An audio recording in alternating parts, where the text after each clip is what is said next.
سیصلی نارا ذات لہب، وہ جھونکا جائے گا آگ میں جو بھڑکتی ہوئی آگ ہے۔ اور لہب کا لفظ جو ہے اس کے اپنے نام میں بھی شامل تھا، یہ صنعت لفظی کہلائے گی، ابو لہب،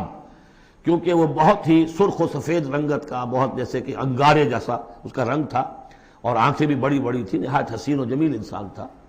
اور اس کی بیوی بھی جمیل تھی، بہت ہی خوبصورت عورت تھی، اور یہ دونوں جو ہے یہ سمجھیے کہ بڑی ایلیٹ کلاس تھی اس معاشرے کی، اس کے پاس منصب تھا، یہ خزانہ وزیر خزانہ تھا حرم کا، چنانچہ اس کے بارے میں مشہور تھا کہ اس میں سے اس نے سونے کے بنے ہوئے ہرن چرا لیے ہیں۔ اخلاقی طور پر اس کا جو ہے وہ بدنامی اس درجے کی تھی، لیکن یہ کہ حرم کا خزانہ جو تھا وہ اس کی تحویل میں تھا، تو بڑا اونچا منصب دار تھا۔